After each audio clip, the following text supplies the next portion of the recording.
Good evening and welcome to the Arundel Camera Club virtual live stream for Thursday, November 11th, 2021. My name is John Milliker and I'm the club president for the 2021-2022 season. The Arundel Camera Club was founded in 1957 and exists to promote the arts, science, and education in all aspects and fields of photography. For more information about us, please visit www.arundelcameraclub.org. Thank you for joining us on our virtual live stream. For the time being, the Arundel Camera Club has made the decision to stay virtual only until a time when the majority of our club members and officers feel safe enough to make it back in person. We will continue to monitor the COVID situation and make choices with the help of all members on when we can finally get back to our plan of hybrid meetings in person and also virtually. And speaking of hybrid meetings, we do have another poll that has been posted on our Facebook page. Look at the top where the announcements are. This poll is to get a current gauge of how many of our local members are ready to meet in person again. With other camera clubs in the area making the switch back to in-person, it makes me hopeful that we could see meetings again soon for our members who are comfortable with coming out while still streaming for our out-of-town members and those who may still be uncomfortable. Before tonight's program, here is our upcoming schedule. This weekend, Saturday, November 13th, we have a field trip planned to Jug Bay Wildlife Refuge. For more information, please go to our website, arundelcameraclub.org. And for our last meeting of the month before Thanksgiving on November 18th, we'll be streaming our November digital contest with an open theme. Keep an eye out for an email from Ron on the submission guidelines. And remember, we are submitting via the online form. And if you have any problems, be sure to reach out. If you have any questions, be sure to reach out on that. And then we're back on December 2nd with another great critique session. And on December 9th, we've got our December contest with the theme of interesting perspectives. And now it's my pleasure to introduce our program speaker for the night. Janet Little-Jeffers has been exploring the world with a camera for decades, committing to a full-time career in 2009. Informed by her background as an award-winning publication designer and interior designer, her photography homes in on details that most people overlook, as her work explores intimate and abstract elements in the natural and man-made worlds. Her passion for nature and travel has taken her to locations across the globe, from Africa to Antarctica, but her inspiration comes from subjects even in her own backyard, approached with a sense of exploration and an open frame of mind. Janet's work has been featured in exhibitions throughout the East Coast, on book and magazine covers, in film and video, and also in permanent installations for institutions and businesses such as the University of Maryland Medical System and Pharmaceutics International Incorporated. She currently works for a studio in Baltimore's historic Bromo Seltzer Arts Tower.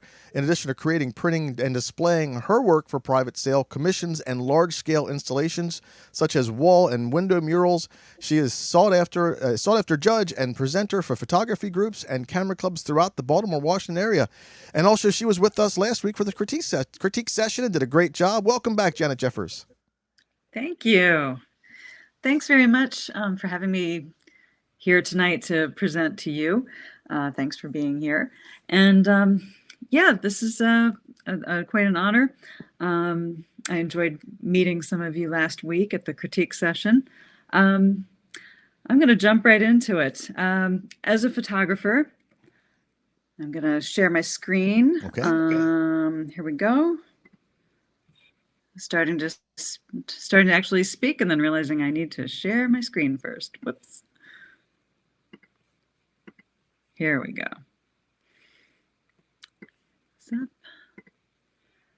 And while Janet is setting that up, If you have any questions, be sure to put them in the Facebook chat. And Janet has a couple stopping off points that will kind of catch up on all those questions for her. But be sure to send your questions into that chat box.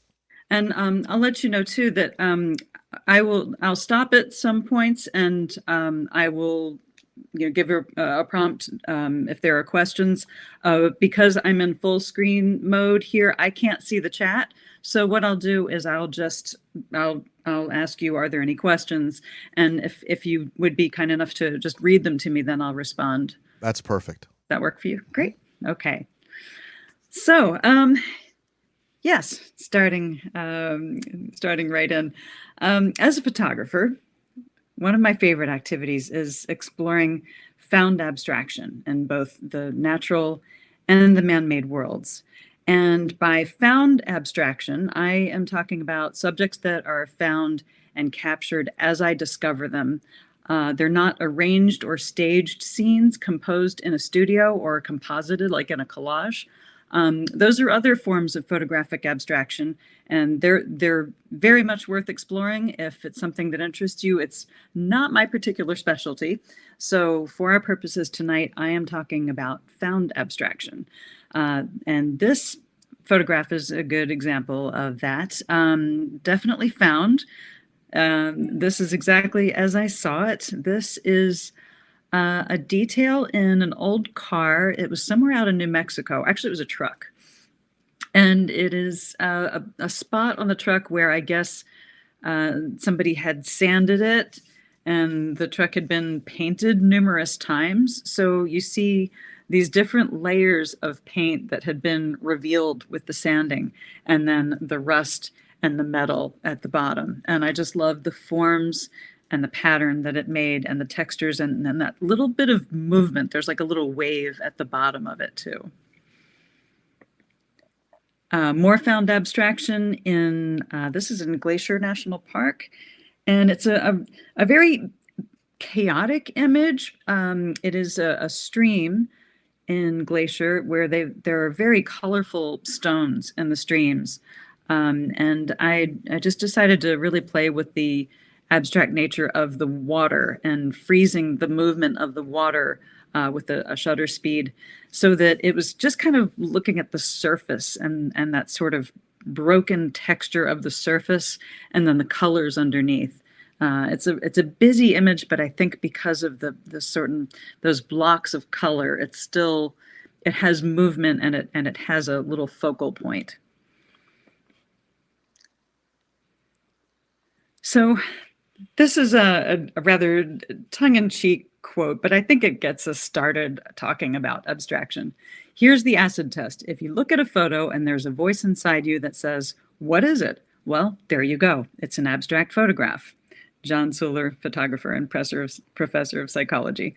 I think that's, it's kind of a fun quote. It's a little tongue-in-cheek, like I said. And, it sounds simple, but it can be trickier to create successful abstraction than you might think, given that very simple parameter. So I think it's helpful to define abstraction in art first as we go through this. So abstraction in art is generally defined as expressing ideas and emotions by using elements such as color and line without attempting to create a realistic picture. So again, expressing ideas and emotions by using elements, color, line, form, texture, without trying to make it realistic. So abstraction in its simplest sense applied to photography means taking things out of their context by removing anything that gives them context. So we're photographing a portion of a scene. We're isolating it from its environment. By zeroing in on some visual aspect, whether it's the color, the shape, the form, texture, the photographer is able to create a unique perception of what might be a familiar object. This in particular happens to be a rusted hood of a car that I think had been in a fire. And that gap, that black, that sort of very dark line in the lower portion of the frame is the little gap between where the hood doesn't quite meet the space below it. But in my eye, somehow when I saw this and isolated it with the camera, it became almost like some sort of landscape that evoked that to me. Photography's origins were aimed at representing traditional realism, capturing things exactly as they appeared in perfectly realistic detail. But rather than having an intention of giving a faithful recreation of a scene, an abstract photograph aims to capture the viewer's imagination by making them ask questions. The best abstract photos invite the viewer to have an experience or perhaps invite a conversation rather than just showing or telling. This is you can probably recognize what some of these things are if you look closely enough, but it's not immediately obvious. This is a little twig that was sticking out of a stream, and the colors in the stream were really pretty fantastic. And just the reflection of the twig and the twig itself just create a form against all of that beautiful color and texture. Very abstract, very simple, but it's asking something different of the viewer of just like, this is a twig. There's something more going on there. I'm sort of asking people to fill in some blanks with it. So other visual artists like painters and sculptors They can build an abstract creation from scratch, purely from their imagination. But photographers need to find something that already exists around them and then isolate it by capturing it on a digital sensor or on film.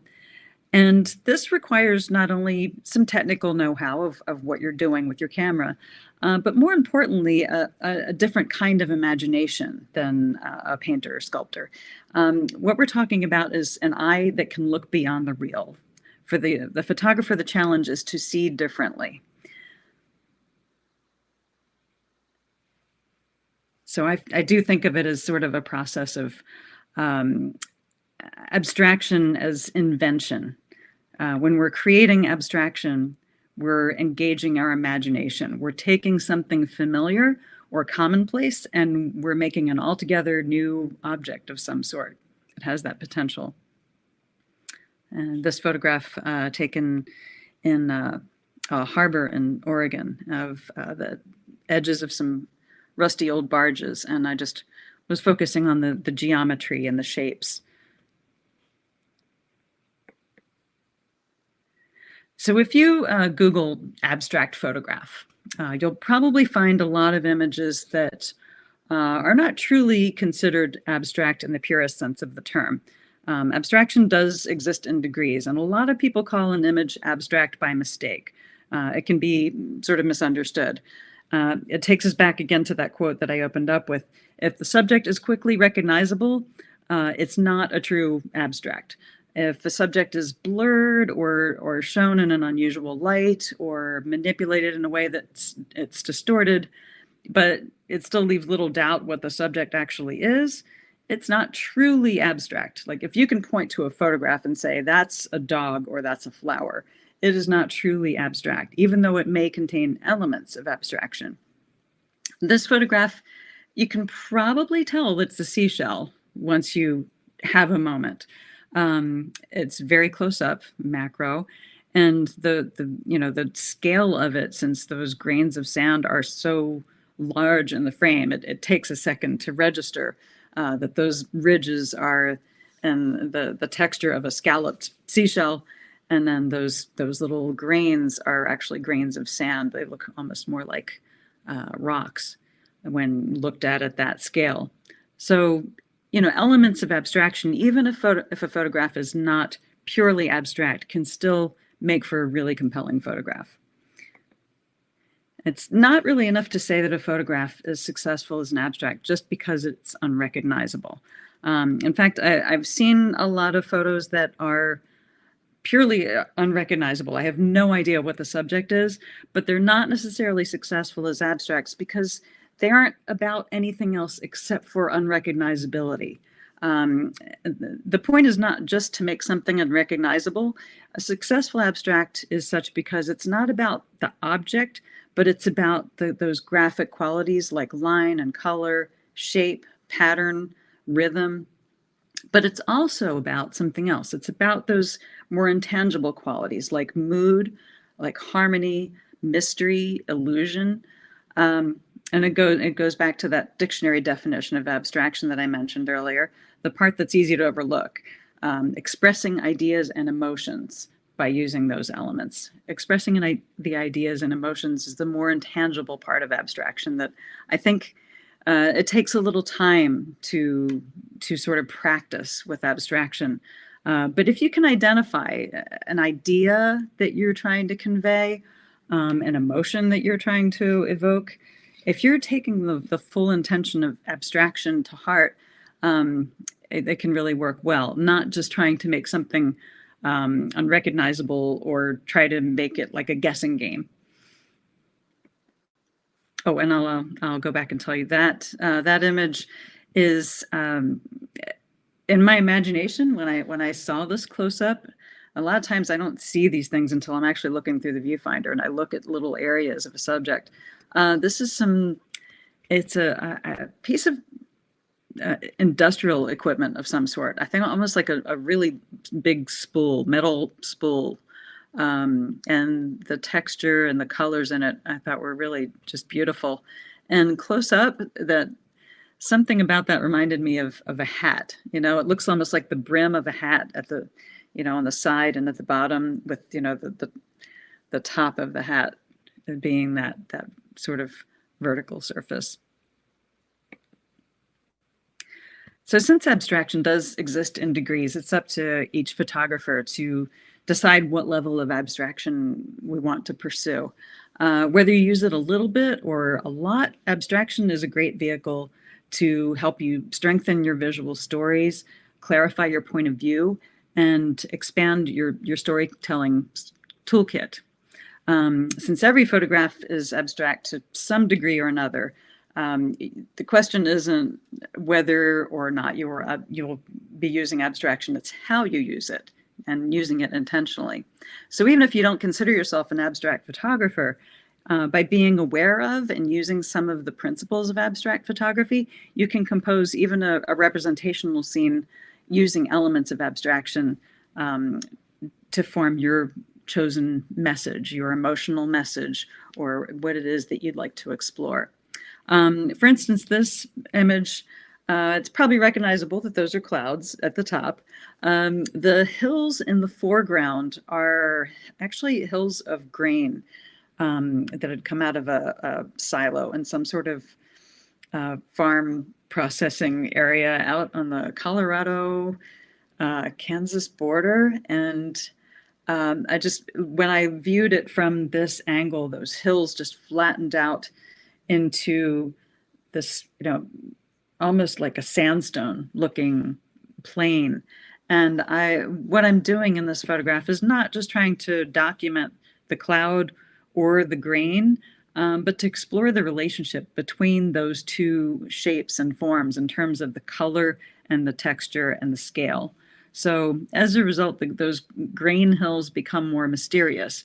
When I compose the scene to leave out the silos that are, on the side of this, the origin of those patterns becomes unclear, leaving the viewer to sort of take in the patterns and wonder at what they're looking at.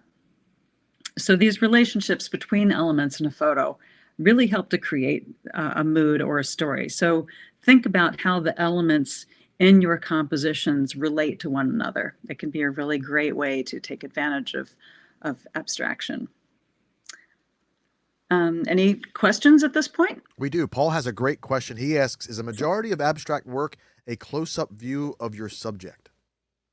A majority of my work tends to be, of my abstract work tends to be macro.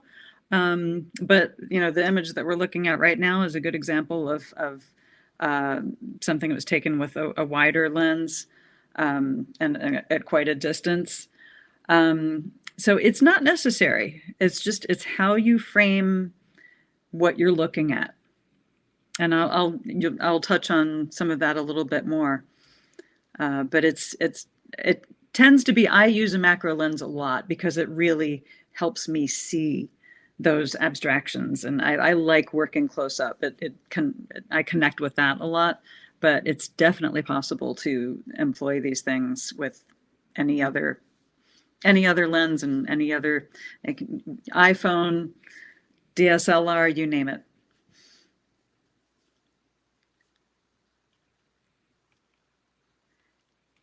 Any other questions? That's it. Did I answer? Okay. Any follow-up? No follow-up. Yeah, we have a little bit of a delay, only about 10 seconds, but I think you answered that perfectly. If not, he'll let us know. Chime back in. Okay. Again, a little bit more sort of context for abstraction in the realm of photography. And I think that this is kind of helpful in understanding what we're doing with different types of photographs. There are four main goals of creating photographs, and understanding these really kind of helps you fit a photograph into one of these categories and understand why a photograph may or may not be working for you in terms of your intention. Documentation is we're going from the most straightforward to the most esoteric. Documentation is pretty much what it sounds like. You're just showing the subject as it is, as it looks to anyone who sees it. It's recording for the sake of faithfully representing the subject without any modifications. It's the creation of a visual record based purely on the function of identifying the object. It concentrates on the whole rather than the parts.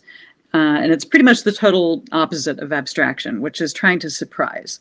You don't want to surprise anybody when you're documenting something.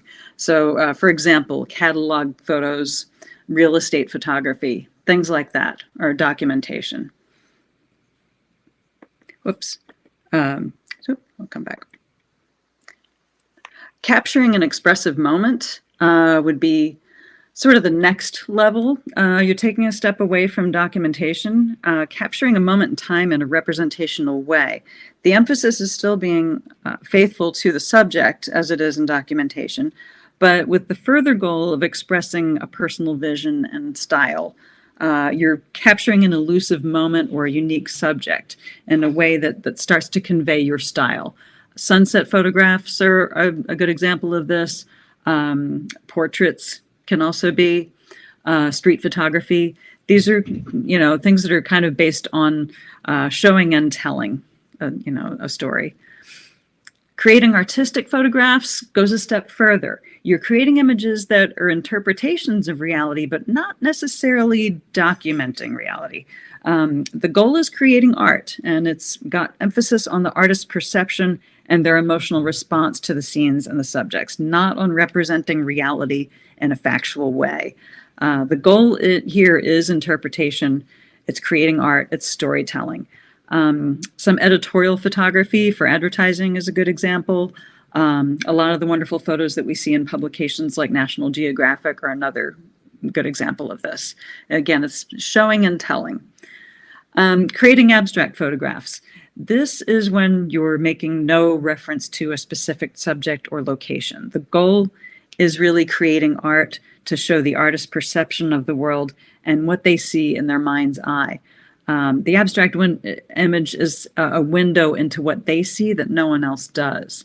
And the focus is more on concepts, ideas, and the parts and the relation between the parts rather than the whole. So the idea is not to sell or document, it's to surprise or maybe evoke a sense of mystery. It's more of an experience rather than a show and tell. You're inviting the viewer to have an experience of something. Abstracts usually demand a little bit higher level of effort from the viewer to be appreciated. And the goal is to create originality. It's to show something new, something we have seen before, but not in the way that it's being shown now.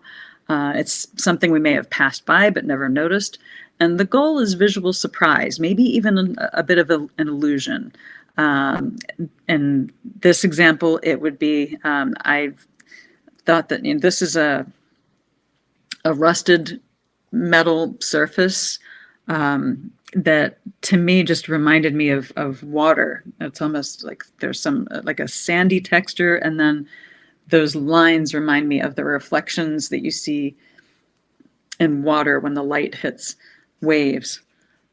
So, metal that looks like water is definitely an illusion, which is a good element of abstraction. So, one should not only photograph things for what they are, but for what else they are. Minor White, who is a wonderful photographer to look at for not only his abstracts, but an incredible body of work. And yes, this is, I think this is very true, and it applies to, that last image. Like I said, it might have been a rusty surface, but it was also some sort of beachscape to my eye. And again, another sort of rusty, almost like a seascape here, where, that rust-colored line across the lower third of the frame sort of makes a little strip of land to my eye. It almost looks like water and then sky up above. It's actually on the side of an old Studebaker, if I remember correctly. So some elements of abstract photography, various techniques that you can use to create a successful image that draws on abstract elements. Here are some basic elements to pay attention to help you define abstraction. Light and shadow. Lighting is a really important factor in any photograph, of course, but it can be used for really dramatic effect for abstract photographs. It has the ability to emphasize and dramatize subject matter. The use of silhouettes, backlighting, and strong light can create really interesting plays of shadow and subject. It can create frames within the frame. Considering the shapes of shadows and the relation of the shapes to one another, to the dark and light areas to one another, they can be really powerful. I've seen some really wonderful abstracts that consist almost entirely of shadows. And this was taken on the eastern shore of Maryland. There was a burnt down, I think it was an auto shop or a machine shop of some sort. And I had just gotten a new lens and was just poking around looking for something to photograph. And I found this burnt and rusted metal and these shapes that were punched into that metal. And then it was resting not quite on top of another piece. And the shadows that it made, along with the actual form itself, I just really enjoyed that play of the layers and the geometry. It makes your eye sort of move all around it, and it's very mysterious. It's just very abstract. And you get a sense that it's metal from that sort of rusty texture. That little hint kind of brings you into a photograph, an abstract, without really giving away what it is. Simplicity, minimalism. The best abstract photographs don't try to do too much in one image. Simplicity can be a really effective thing when you're going for abstraction. One of the purposes of abstract art is to make a really singular statement with your image without involving any distracting elements. So the best way to do that is to eliminate, any features that don't enhance that mood or that intent. So, a focus on clean and uncluttered design elements can really help. You're looking to sort of eliminate very much context, trying to say what you want to say with the least amount of visual information while still making an interesting image. You're trying to leave the viewer a bit curious and leave room for maybe multiple interpretations and some discovery. This image I took from the window of an airplane. I took one of the little flights from Key West to Dry Tortugas National Park, and this is looking out over the Gulf. And it was just, there's just a little detail in that sky. You can just see some detail in the clouds, but it's very moody, and that beautiful water, there's not really anything in it. It would say something different if I had included, say, a ship in that water. And it could still be an effective photograph, but it would be a different photograph. And it just so happens that this photo, because of the nature of it and how it is sort of open to different interpretations, I've licensed this several times for some different usages. And one of them is a book of poetry, and it's called How to Avoid Huge Ships, something like that. So, it's one example of how abstraction can really allow people to bring in something of their own to it. Composition. Some abstract photos have a sense of chaos, but in many of the best abstract photos, there's going to be some inherent structure, some visual anchor in the form of a point of focus, some geometry, some element that keeps the eye moving in a particular way or draws the eye in. So even though there's this sort of strong tradition of breaking the usual photographic rules in abstraction, it still benefits you to pay attention to some compositional best practices. So like the rule of thirds, for example, can be really helpful to help your images sort of make sense and have a structure to them. There's often a point of kind of visual weight, a sense of balance. So consider how you're going to frame elements in an abstract photo, like the patterns, shapes, and colors. These geometric sort of treatments can really be effective depending on what you're trying to do. And think about how colors contribute to the structure of your image, and how each color's use can either, highlight or downplay an element. And paying attention to the corners and the edges of your frame is also really important. This image there's a lot in it. There's a lot of information in this particular image, but I've kept it from being too chaotic by having those really strong dividing lines. This was on, I think it was like a rusted, abandoned like hauler of some sort on a roadside up in Pennsylvania. And you can see some of the texture in that lower right sort of panel it's that reflective material that they use for, nighttime reflectors on a like a truck bed. So this is very close up, this sort of rust and old paint. And it just so happens that this is another image that has been licensed for another book of poetry. So intrigue, another great element of abstract photography. Abstract images are, as I said, intended to sort of evoke an emotional response from the viewer.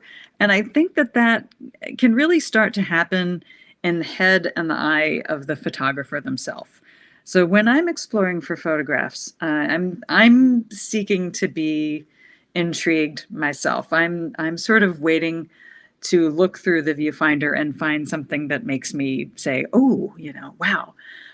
If that happens, I'm generally on the right track. So in this case, I think a little visual clue in this picture, in the form of a small detail, can really help enhance that effect. This was taken out in Utah, in Grand Staircase Escalante.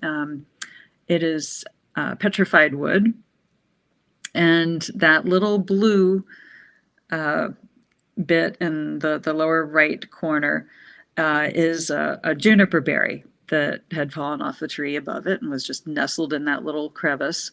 And to me, that berry was just the perfect little accent that, again, gives you just a little hint, a little something for the eye to enter the image and go around it and say, what is that? And you can tell it's something organic and plant-like, but it's not immediately obvious. And that was one of my favorite images of petrified wood, even though I took a whole lot of them, because that one had that little extra something there.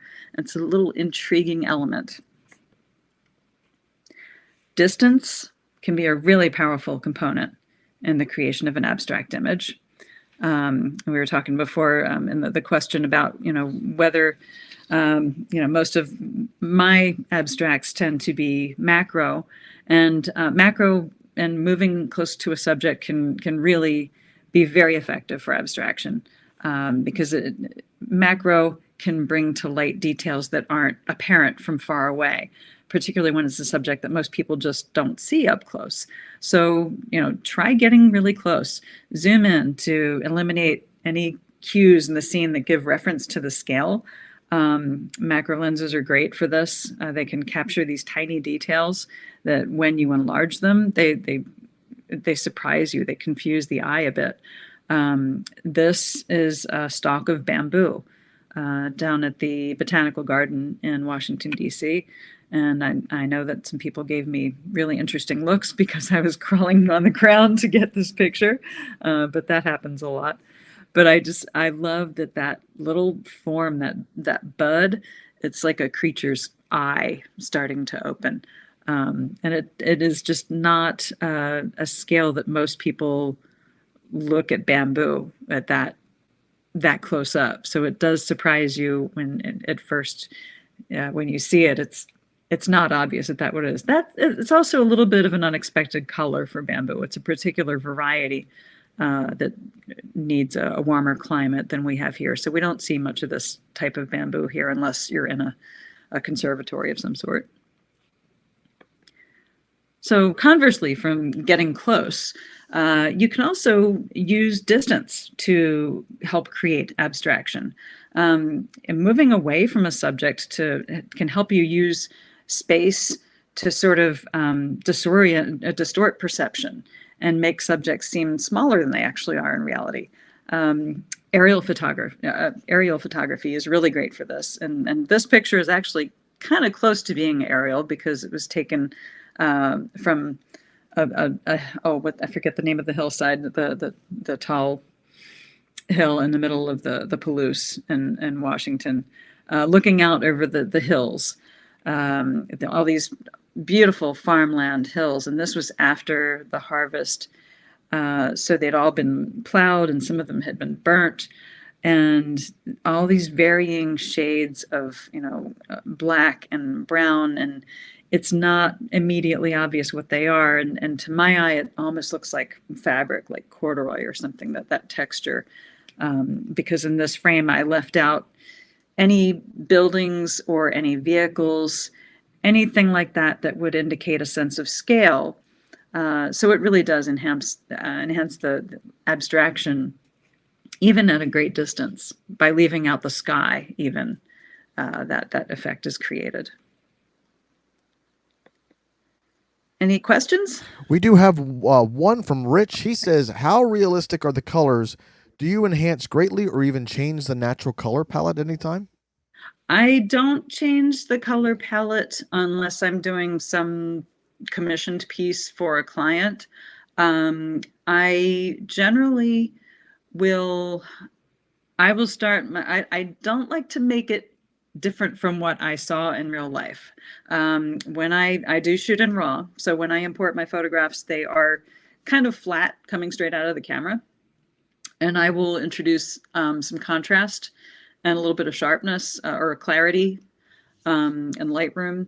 And in general, when I introduce some contrast, the colors go brighter too. If I move that black point to where, the blacks are where I want them, so they're just, starting to hit, in this picture, for instance, there are certain spots like just, so there's still detail in those dark areas and the highlights are where I want them to. In general, the colors will kind of pop into place. Okay. Sometimes I will add a little bit of saturation or a little bit of vibrance, if I'm sort of compensating for some haze in the atmosphere or not having a lot of natural light. But a lot of times I'm really trying to shoot with good light that gives you some nice vibrant colors. So okay, thank you. That's the last question. But Rich does put a comment on Facebook saying Steptoe Butte. Yes. Okay. Yes. Thank you. One of those moments. Thank you. I feel so much better now that I've been reminded. Steptoe Butte. Yes. That's a beautiful area. It's amazing. Really cool. Okay, we'll move on. So some ideas and hints for creating an abstract photo. These are some little sort of tips of things that you can do that will help you see these abstractions. A picture within a picture is a really good tactic to use. If you typically work a scene in a landscape frame of mind, try photographing the landscape like you normally would, capturing the wide scene that you want, and then try either changing to a longer lens, or if you're using a zoom lens, try zooming in to explore the scene further. Find new compositions within the picture that you already captured. This I took in Antarctica from the ship as we were moving. So there was this really great wake behind the ship with the reflections of the landscape, but also, the beautiful mountains in the background. So, I took the wide shot. I also like the way that the clouds were sort of striped across the top too, just sort of repeating all those stripes. So I took that version, and I also explored the closer shot of just the wake and the reflections and the water. So it's something to do, depending on the segments that you sort of pick out from your landscape. You can really find some interesting abstract, compositions as well, just by shifting your attention from the overall to the smaller, and even moving the camera around within that frame can still be interesting too. There's a kind of a cool little technique too. If you feel like you're not very adept at you know gravitating towards those details, you feel like you don't see them easily, you can use a card, just like maybe an 8x10 piece of cardstock, and cut a window into it that's the sort of the aspect ratio of your camera frame, and you sort of hold that up while you're looking around at the scene around you, and see if you can sort of isolate different portions of the scene. You can, literally frame it out if you don't feel like your eye naturally gravitates towards those details. Use screens. Shoot through things. Sometimes we think we have to get on the other side of fences and windows and things like that. But the fact is, sometimes shooting through things like water or window shades or curtains, industrial screening, all these things can really be very interesting in creating abstraction. Play with the depth of field. What happens if you focus on the screen itself and throw the background out of focus? And what happens if you do vice versa? You can work the angles and really see how different the same subject looks straight on versus at an extreme angle, and what happens to the background in each of these cases. This picture I took, it was an old historic building out in California, and you could probably get a little hint in the upper left-hand corner that I'm looking through this. It's a very old window. So how the old glass is wavy and has all these little, these flaws and waves in it. So I'm shooting through one of those windows at an angle. And then in that upper left corner, you see what looks like it's a railing. So this is basically the grounds of the building, and the railing and kind of the backyard of it, basically. But the colors and the patterns and all just sort of thrown into very abstract form by that texture of shooting through an old window. Work your angles. Try changing your angle of view. Don't forget to look straight down at the ground, and don't forget to look up. Try, even if you have to get up on a ladder to look down, sometimes it can be, really interesting to see what shows up below you, or, looking straight up at the top of a building. The whole idea of abstract photography is to sort of break away from the literal. So doing anything you can to look at things from a different angle can really help unlock your mind's eye. So don't forget to look up and look down. This photograph was taken at a lighthouse in Oregon, and I was climbing up the ladder to the very top. And as I got up to approaching the top room, where the lens and all the equipment was, I looked up and I saw these these glowing glass pieces from below. They're called I think I made it. They're vault lights. I always forget the name of them. Vault lights. They are pieces of glass that were set in the floor of the space above to let light in, because the lighthouse was built before they ran electricity there. So the lighthouse worker would need some light to come into that space below. And those lights were cut and so that they could be put into the walkway above. And they had these prism shapes to them. So they were refracting all the light, which made them, give off these rainbow colors when I saw them from below. So I exposed for the highlights in those little gems, they look like gems, and let the background be very dark, and it became very abstract. It just I think I've called this, the lighthouse gems, because that's just how they appear to me. But it's very difficult to identify them if you're not familiar with that phenomenon. But an abstract photo that, people were like, "Why are you stopping?" I said, "I'll be just a second. I'm looking straight up. I'm pointing at it, going, look at those." And people don't understand what I'm looking at. But it's just an example how if you're looking up, uh, safely, of course, you can really find some interesting angles for abstraction. Camera movement and blur. Try moving the camera itself, or zooming in and out while you press the shutter. Those can have some great effects for abstraction. Panning the camera while you're shooting can yield some fun results. I've seen some people doing that lately with fall color. That can be really neat. Long exposures to create blur by using a slow shutter speed. And a low ISO, so that you get some good movement, and you're trying to make things soft and not too detailed. So all of this can help just give a sense of movement and softness. For this is water in a stream in Zion National Park that I just, and not even using a tripod. I just sort of let the exposure be what it was going to be, and experimented with that. So moving water like in a waterfall is a really great subject for abstraction.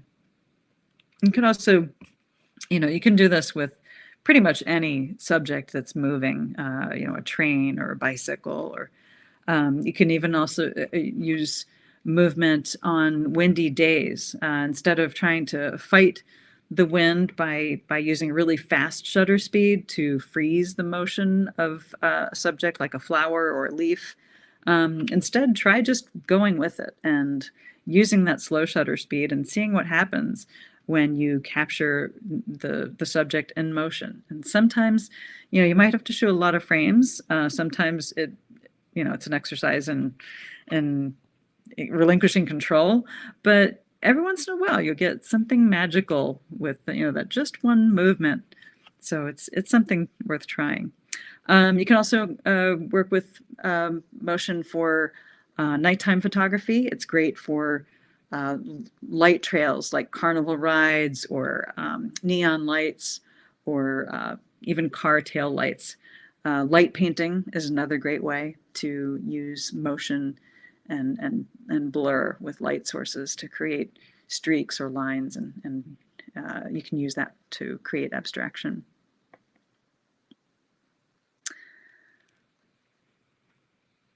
Selective focus. Try experimenting with not only a very wide depth of field to get lots of detail, but also on the other end of the spectrum, try a very tight depth of field with just one tiny little area of the image in focus and the rest soft. And this can work really well with particular macro lenses, where you get, in this image is a good example. This is with I have the Nikon 105 millimeter macro lens, which I love. It's probably my most used lens, other than my walking around lens.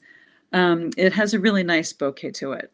And bokeh is that out of focus area in the background. How those little what are a much more defined pinpoint of light when you look at it sharp, they've become these circles of light in the background, and I really like that effect. But it makes the subject pretty much unrecognizable. I don't even remember what kind of plant this was. And this is from a few years ago. But just having those tiny little bits of those spines in focus and the rest of it blurry creates a really lovely abstraction out of that pattern. You can even experiment with shooting a subject entirely out of focus. Um, and I find it really challenging to get compelling photographs that way, but I know some artists do that very well. So it's worth experimenting. So try looking for, not subjects themselves, but for the shapes and the forms and the relationships between them when you're looking at something to photograph. And this is an exercise really in turning off your left brain. And your left brain is the judging part of the brain that's tasked with recognizing and naming objects. It's the part of your brain that says, this is a car, this is a tree.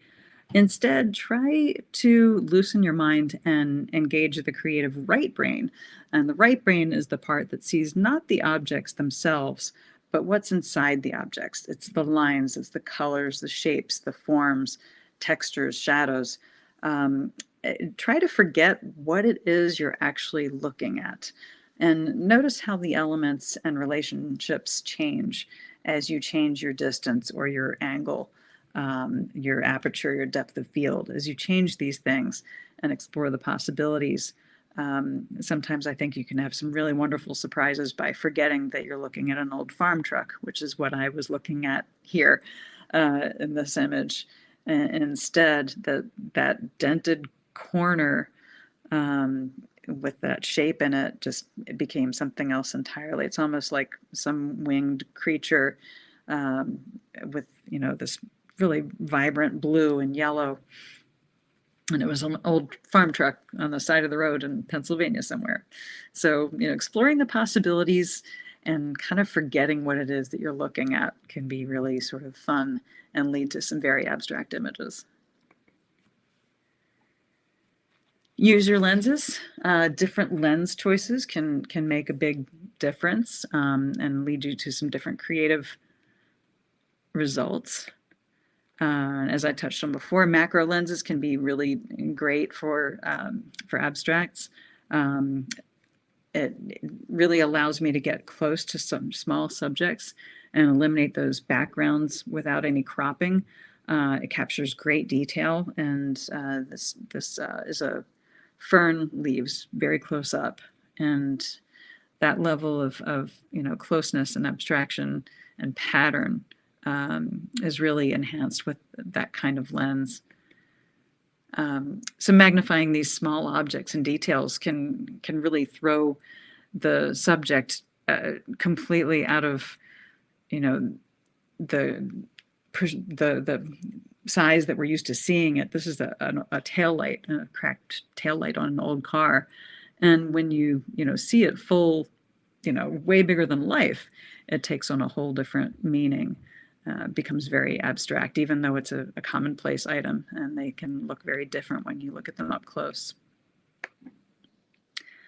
But again, as I sort of alluded to earlier, don't discount the possibility of exploring abstraction even with a wide angle. You can see if you can create it, and like this. I think I had the lens at 28 millimeters. It's fairly wide.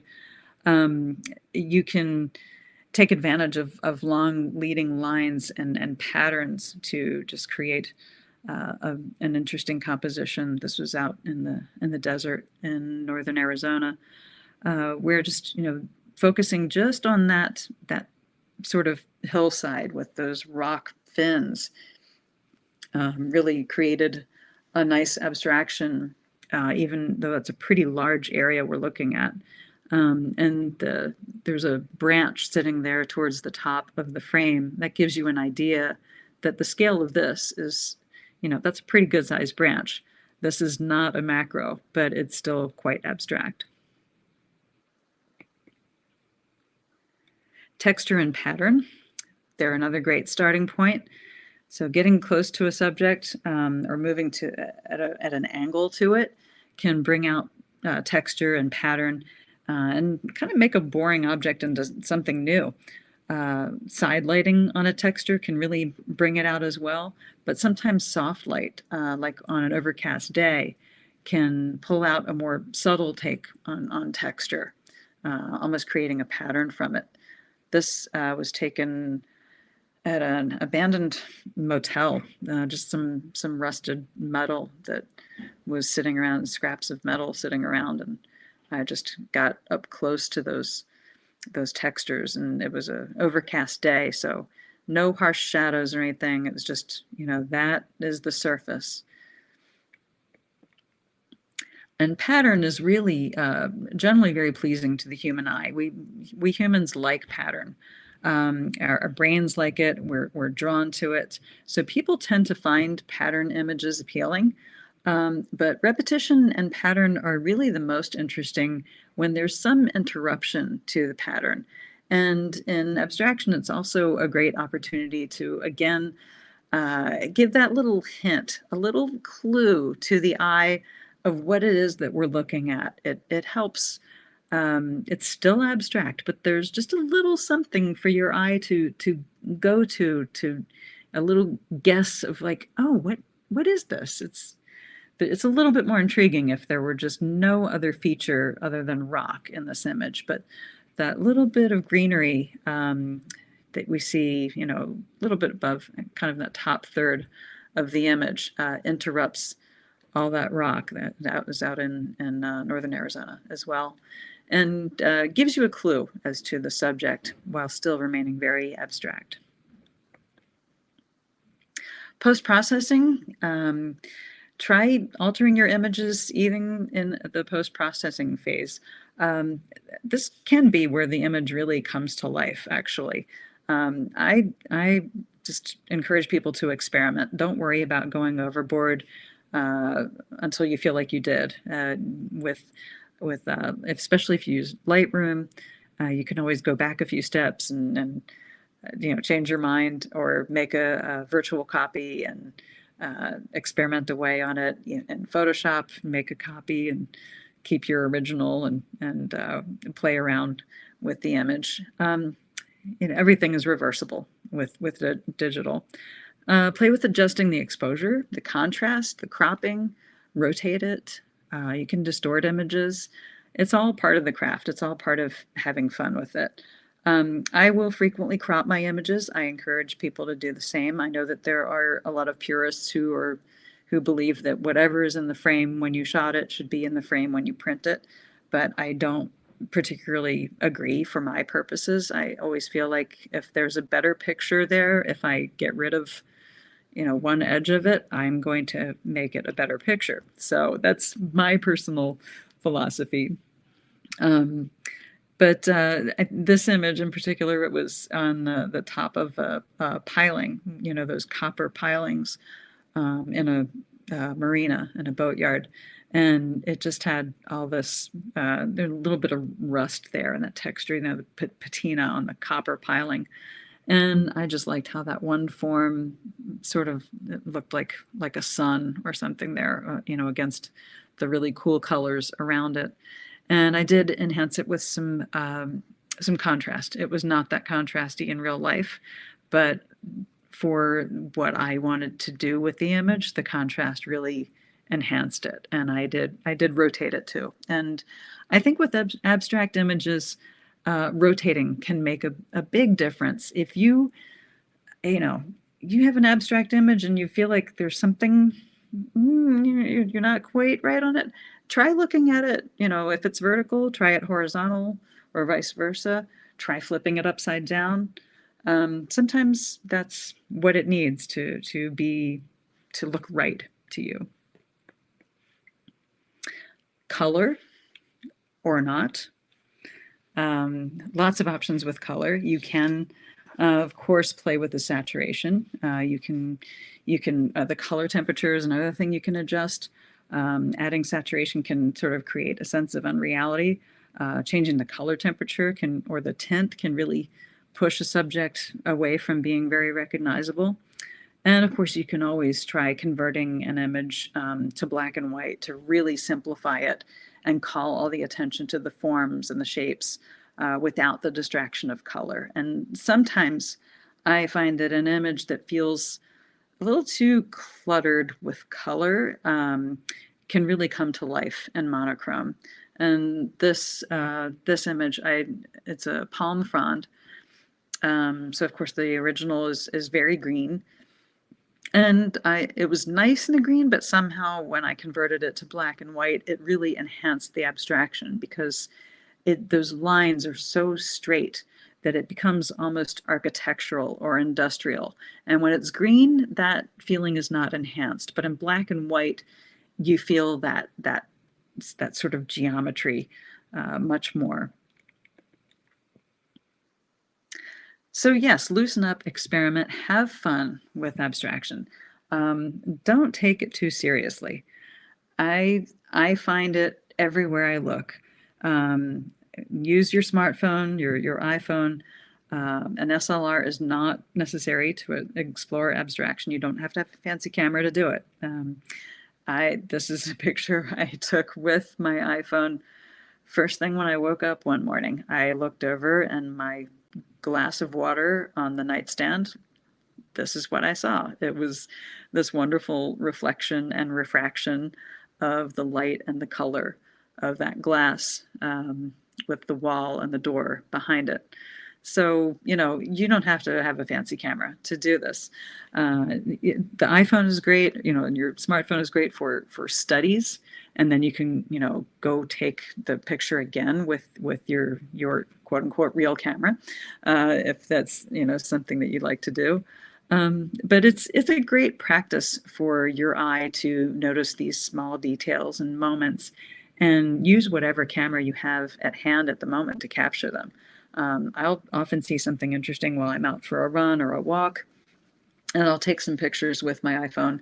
And if I see something really compelling, I'll often go back and get the Nikon and work the scene in a more serious way. So keep an eye out for these interesting shapes and details just as you go about your daily routine, and break loose of your usual formulas, and break your own rules. And sometimes keeping your mind open and receptive can really make it more fun. I do think too, though, that it's great to begin with subject matter that is of particular interest to you, and I think it's really worthwhile to explore subjects that you think should translate well, or try photographing what you've seen work for others. But I really think it's important to choose what's compelling to you as an artist. It'll end up resonating more with you. Your enthusiasm will come through more, and it will resonate with your viewers as a result. So, clearly I have an affinity and fondness for these details in nature and these abandoned subjects. But explore what speaks to you. Any questions? Question break? We have a comment from Bob. He says, "If you think you've gone overboard, you're only halfway there. Keep going." I like that. And that's I like that. That is really the spirit of this. It is all about exploring and figuring out what works for you. And it applies to art as well as to other things in life. But sometimes you have to sort of experience what you are not, in order to figure out what you are. Right. So sometimes you just gotta go for the gusto and do something a little wacky, and then see if, okay, maybe later on you decide that's not what you wanted that image to be after all, but at least you tried it. And then Susan comes in with, "Wonder what the iPhone glass would look like if the blue edges lined up to make a cross." Oh, interesting. See, her eye's already working. That's good. And that's all we have. Okay. All right. I will move on. Another minor white quote. "Innocence of eye has a quality of its own. It means to see as a child sees, with freshness and acknowledgement of the wonder. It also means to see as an adult sees, who has gone full circle and once again sees as a child, with freshness and an even deeper sense of wonder."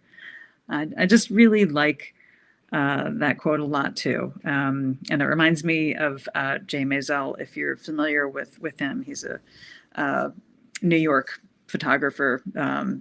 And I took a workshop with him many years ago, the first photo workshop I ever took, and walked around the streets of New York with him and this group for a week. And talk about a childlike sense of wonder. And a man who was 80 years old, to be walking around the streets of New York, where he'd lived his entire life, constantly seeing with awe and wonder. And it's a beautiful thing. And I always want to be doing that. So trying to keep that childlike sense of observation is very important to me, and I think to a lot of us, as we try to keep our photographic eye fresh. So keeping the eyes and mind open to the possibilities that are around us every day. We can seek out these abstract possibilities even in really mundane but kind of specific subject matter. Some examples, just everyday objects. The truth of the matter is that abstraction can be created out of literally any subject, no matter how boring it seems at first glance, if you look close enough. So start at home or in your usual places. Look at the usual things in a different way. The glass, as I mentioned on the nightstand, is a good example. Things like household objects, cutlery, tools, textiles. This picture I actually took on a Home Depot run.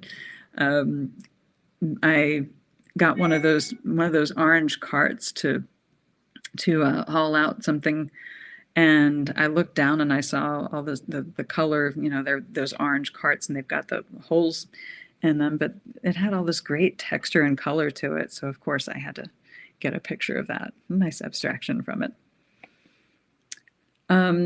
Ephemeral subjects like water, fire, smoke, substances like oil or paint, all of these things can make really interesting abstracts.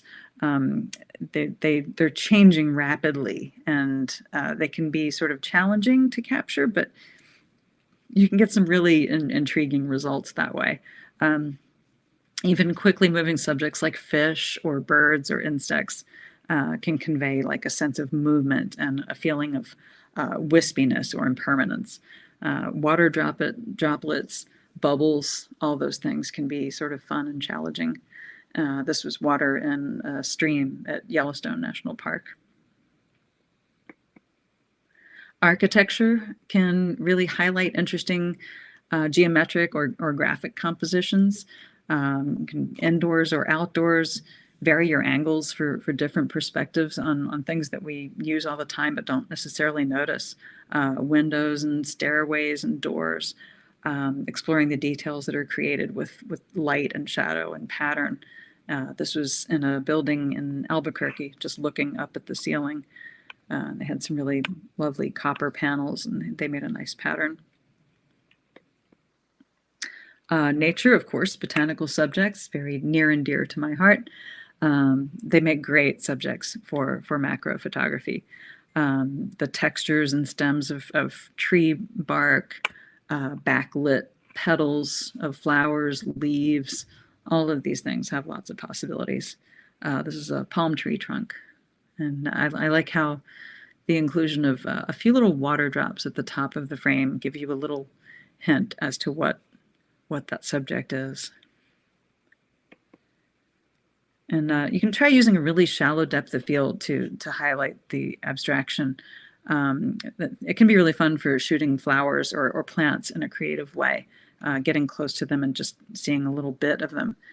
Exploring the veins in leaves, or just the curves of a flower petal rather than the full bloom or the full leaf can have a really nice abstract effect.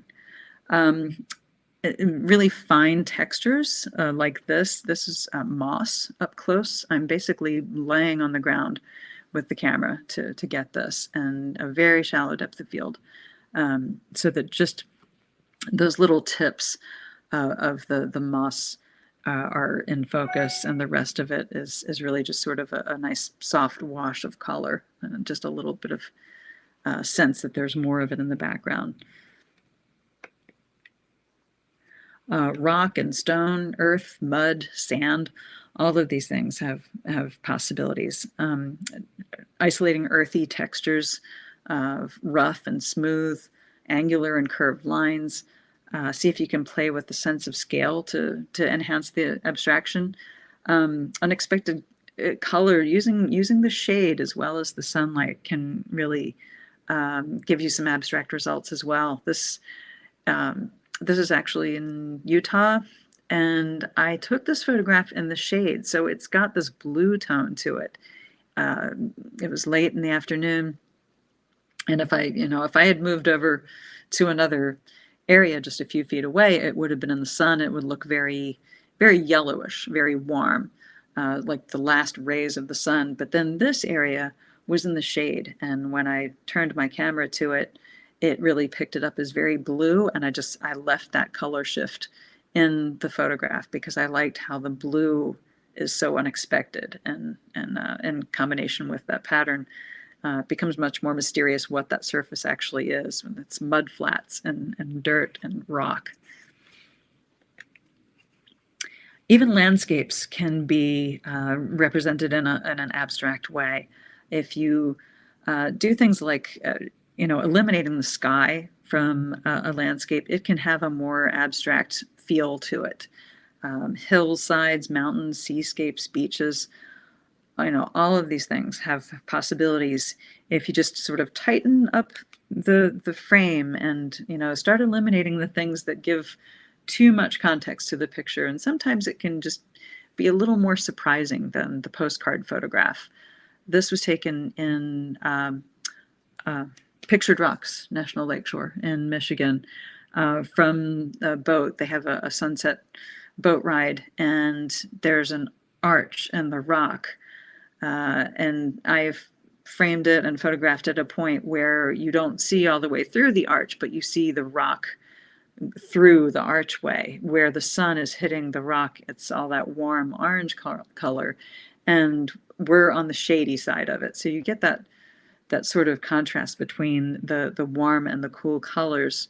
So it's not immediately obvious what we're looking at, and there's an element of abstraction, even though you can tell it's rock and water.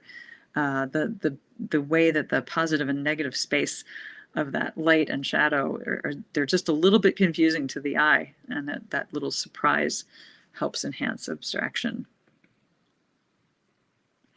Weather conditions, ice, snow, rain, all of these things really provide opportunities. I have a lot of fun photographing ice, and this was from last winter, walking around a lot in the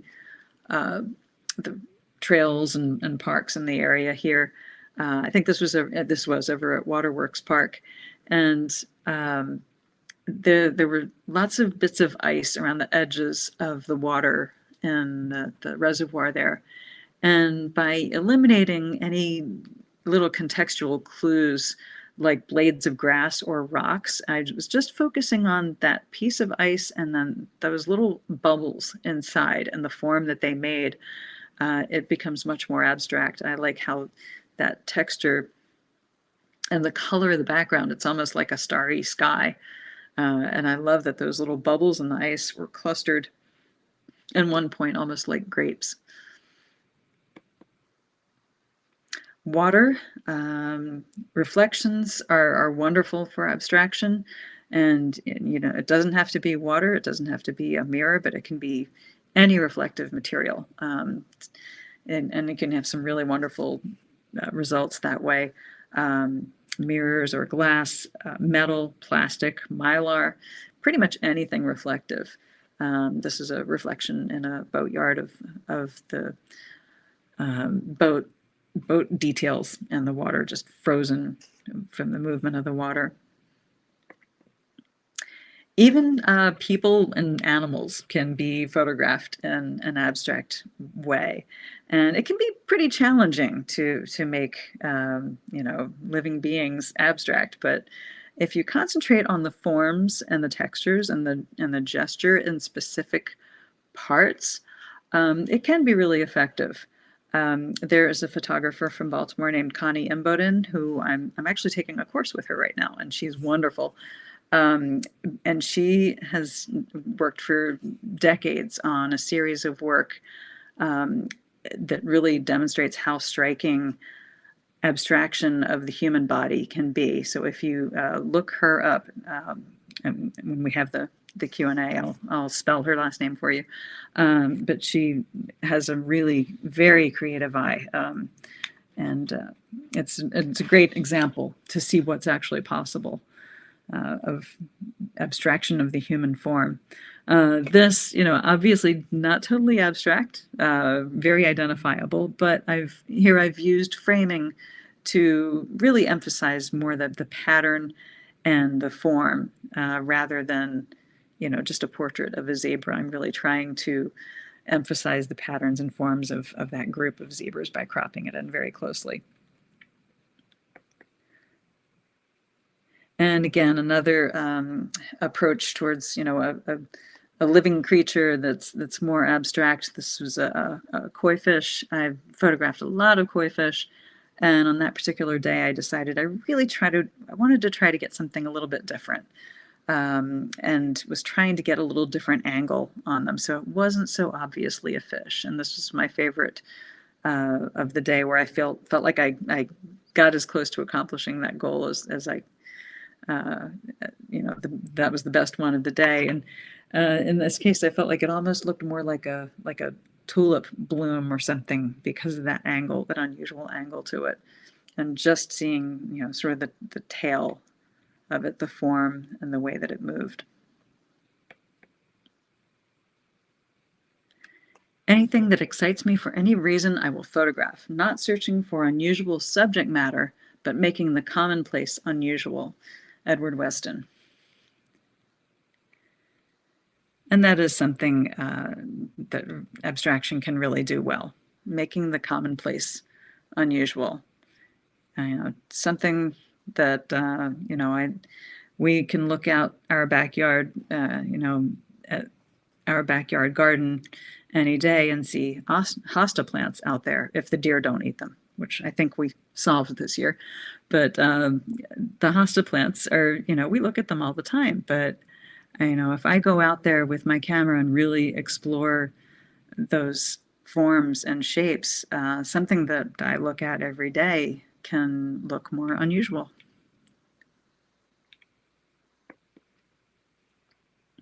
So sort of the elusive X factor. What makes an abstract photo really work? What are these more sort of elusive and more difficult to quantify elements?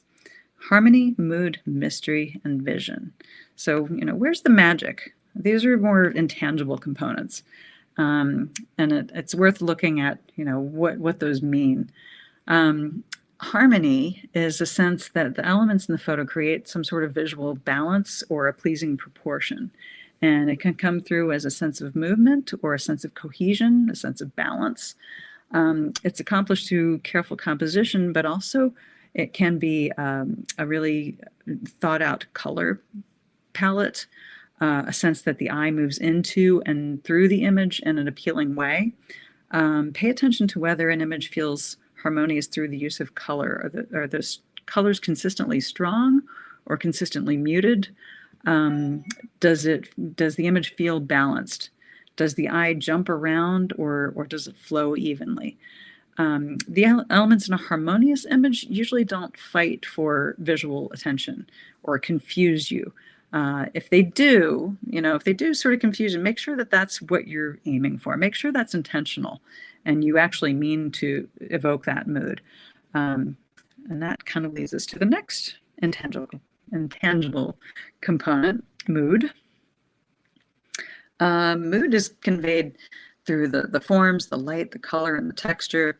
In abstraction, there's no recognizable subject to convey mood. There's no smiling face to depict happiness, or, it's very much about the color palette and these other elements.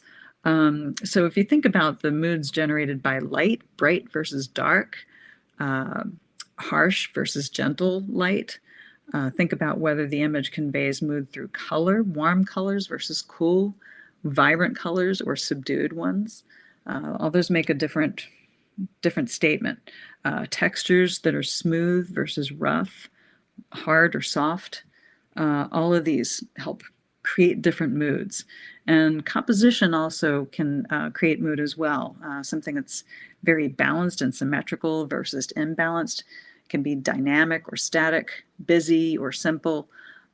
They all help to contribute to a mood in a photograph. This, for example, has a bit of a dark mood. The color palette is muted and kind of dark. The forms are, it's this is actually a detail from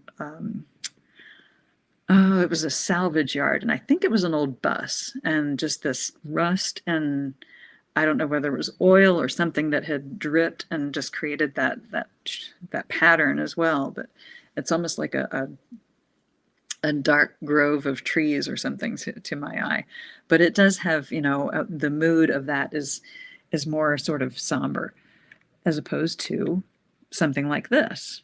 Bright colors, dynamic lines, very you've got angles, there's a sense of movement, whereas the other photograph was very much about that straight horizontal line. Here you've got, the diagonal and the slashes of red against that lime green, and the yellow. It's lots of color, it's lots of contrast. It's sort of a lime green, so it's like spring. So, all of those choices help create a mood or spark an emotion. So you can see, very quickly that that's a different mood conveyed by this photograph than the prior one. Mystery, sense of mystery, can really enhance an abstract image. It helps to trigger the imagination, and it can even sort of give you an illusion, an optical illusion of sorts. Looking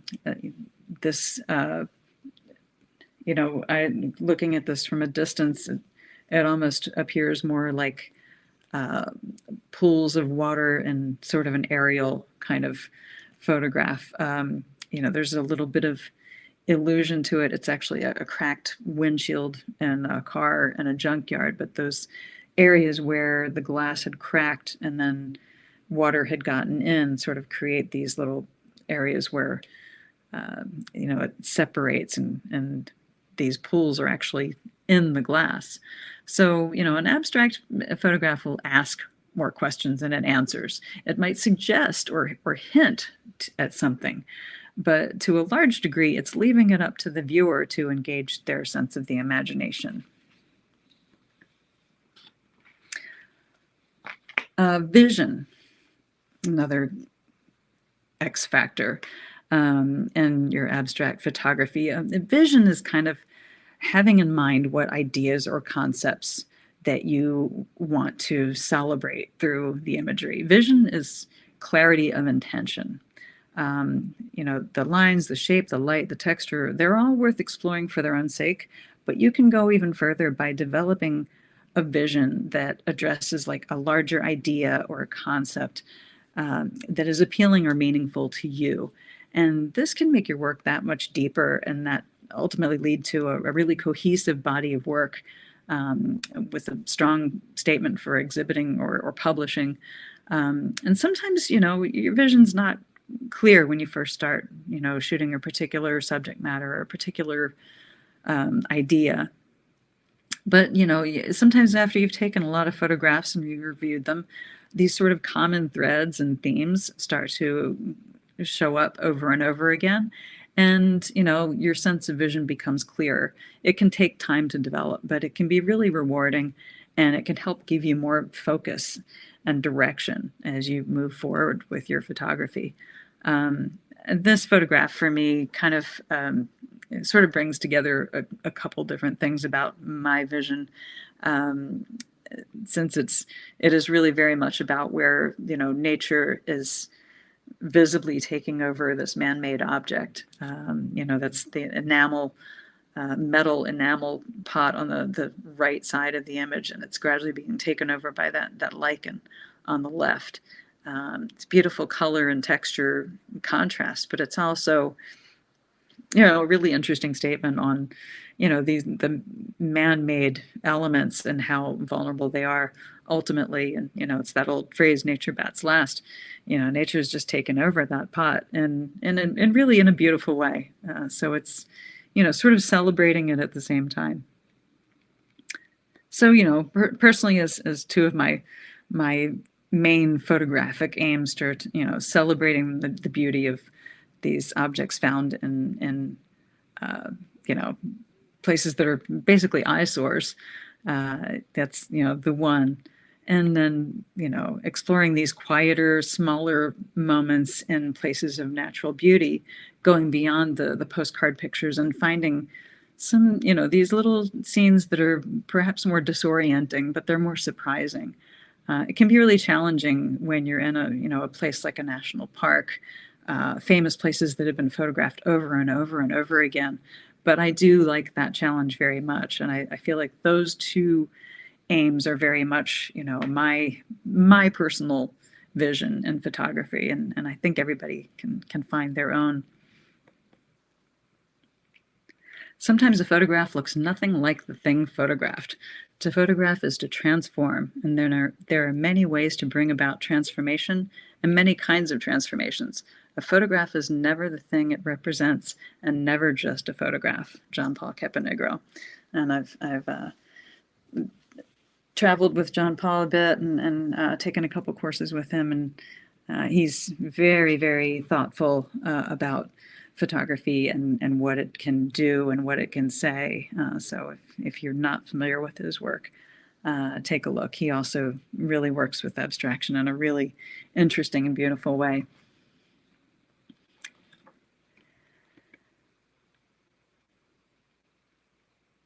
So abstraction has a lot of power. It's a powerful thing for the creator and for the viewer. One of the great things about abstraction for a photographer is that, it can be found literally anywhere. And it can be a great way to work your eye, even to adapt when conditions are not optimal. It's a great way to take a challenging or less than ideal situation as an opportunity for a new way of looking or seeing. This is just a little area of sand dune at White Sands in New Mexico. Middle of the day, which is typically not a great time of day to take pictures in the sand dunes. The light's, sort of harsh and it's sort of high. But, I hate to just leave it in the middle of the day and not make use of it somehow. So, this was just an approach of a little study of, abstraction in the sand at sort of the worst time of day, just to see what was possible. It's something it's just another tool that you can use at any time just to practice, seeing. We're living in this time of endless possibilities, even with, phones in our pockets that take pictures. Experimenting with angles and subjects just to see what works is such a treat. We can explore and discover these things, and it's just a real freedom that we need to take advantage of, to really enjoy. I'll frequently pull over my car and grab my phone if I don't have my real camera handy, just to work my eye and discover these visual surprises. It's just part of a larger practice to sort of keep the eye engaged. Dorothea Lange had a quote, the camera is an instrument that teaches people how to see without a camera. And I like that, because I think it really is true that after really, practicing that eye so much, you see things more often, even when you're not carrying a camera. And I know a lot of you have probably experienced this, where you see things here and there that, oh, I wish I had a camera. Your eye just is more accustomed to picking these things out. Abstraction is a really great tool for seeing fully, and I think it trains our eyes to see these things even more. This was just a little detail on another car surface where paint had been sanded off, and, layers of paint and rust and metal. A good abstract has the power to stop a viewer in their tracks and then engage their mind with the mystery. The challenge to the viewer can be a really powerful thing to keep the mind and the eye engaged for more than a second or two. especially like, in this time when we are more saturated with imagery than ever. Everyone has Instagram. We're seeing hundreds of pictures a day.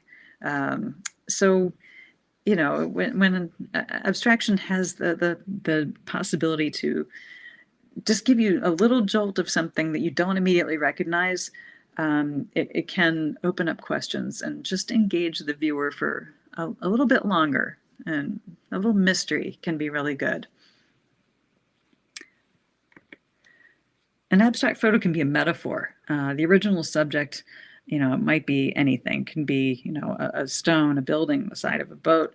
But the metaphorical content is what each viewer imagines and sees in their mind's eye. The viewer might see, an alien planet or a face or a grove of trees, which is what I've always kind of seen in this after I took it. The perceptions are really only limited by the imagination of the viewer. And I find it really interesting sometimes just to hear what people see in my abstract photos. It's almost like a little Rorschach test. Not that I have to know, but it's fun sometimes to know that people see different things. It can be an interesting opportunity for an engaging conversation between creator and viewer. The viewer gets to define the subject, no matter how crazy or unexpected or fanciful the ideas might be. It's a really lovely opportunity to step away from the realistic and the literal. There can be a really meditative quality to abstraction, both in creating it and viewing it. In both activities, we're making ourselves present. We are literally focusing on what is before us and the possibilities in it. We're forgetting expectations of what the actual object is, and instead we're focusing on what this two-dimensional field in front of our eyes is conveying, even if it's an illusion. And that can be a really interesting thing. So some questions, to ponder as you make or view an abstract photo. Where is this image taking me? Is it taking me somewhere? And where might that be? What are my emotions looking at it? Is it making me feel something? An abstract photo asks the maker and the viewer to, approach the work with a willingness to believe and an open mind. It requires us to set aside judgment and sort of immerse ourselves in this alternate reality that we get to define. An abstract work can really require the viewer to, participate in kind of a suspension of disbelief. Just like if you're watching, a TV show or a movie, and you have the suspension of disbelief in order to become emotionally invested in a story and the characters. A viewer can also have that with art. A viewer can become deeply engaged in an abstract work of art in that same way. It can take the viewer into another reality. And some of us, we tend to be kind of detectives by nature. I find that fellow photographers are usually pretty big sleuths, and we enjoy an abstract photo as an opportunity to show how good we are at figuring out what the subject is. I do it too. But convincing the viewer to follow the thread back to reality and guess what the original object is not really the point, unless you're really truly engaged and interested in engaging with the viewer that way. Abstraction as a guessing game can be kind of fun on a surface level, but once the mystery is solved, it's kind of like one of those games in the old kids magazines. Hey, can you tell what this familiar object is? And it turns out that it's a butterfly wing under a microscope. It doesn't necessarily say anything about the artist's vision or give insight into their motivations. Instead, thinking about abstraction as a tool to spark the viewer's own imaginations and their own associations, their own emotions, their memories.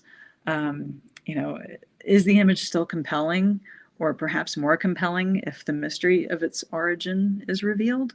And this is the test of art, and not only abstract art, whether a work is able to evoke a feeling or resurrect a memory. And does that feeling linger after the first time we view the picture? Does it keep coming back to you repeatedly? Do you see different things in the picture after you've looked at it multiple times? That feeling of connection is what makes a work truly successful, whether it's abstract or not. And the more people who awaken with the vision in a photo, the more universal its appeal is. And this ability to tap into people's reactions is really about our shared human experience. It's a point of connection to other people. And I think that's a really beautiful notion, particularly about the practice of creating art, which can feel very isolated and solitary sometimes. So that's, and this picture I think is a good sort of landing spot for that. This is it's a birch bark, very close up, taken in Vermont 13 years ago. I can actually pinpoint when it was. And it remains one of my more popular photographs, and people see different things in it when they look at it. And it's one of those that's, I think it's even better when it's printed than it is on the screen. There's just lots of little possibilities in this photograph. And I still enjoy looking at it, even though I've seen it more than anybody else has seen it. So it's, the connection of art can be a really beautiful thing. As photographers, we must learn to relax our beliefs. Move on objects with your eye straight on, to the left, around to the right. Watch them grow large as you approach, group and regroup as you shift your position. Relationships gradually emerge and sometimes assert themselves with finality, and that's your picture. And I really like how that quote from Aaron Siskind kind of sums up what we do as photographers. It is a process of discovery and of connection. Any questions? We have, let's see, we have one comment of one of the previous images, cross-section of a retina, rods, cones, and nerves by Bob. Oh, yeah. Oh, which one is that? I'm not really sure. Oh, I need to go back and what color was rods, cones, and was it this? I'm not really sure. Whatever it was, I've never had the association with it before because it's not immediately coming to me which picture he's talking about. But I like that. And we have a few comments on great presentation. Thank you.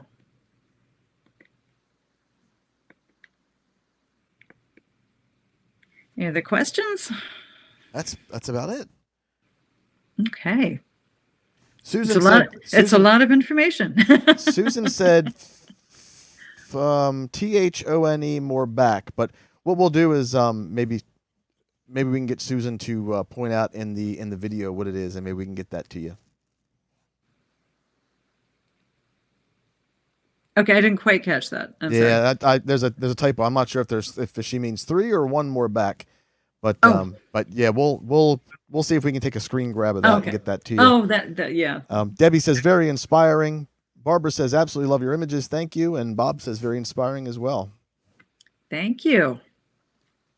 All right, Janet. Thank you so much for being with us tonight and this amazing presentation. You're welcome. Thank you. I'll stop sharing my screen. So if we, there we go. There you go. Excellent. Well, again, Janet, thank you so much for joining us tonight. Thank you, everybody, for being here with us. And remember, we have a field trip coming up. And with that, I will end the meeting. Thank you very much. Really enjoyed it. Everybody have a great night. Thanks. Good night. Good night.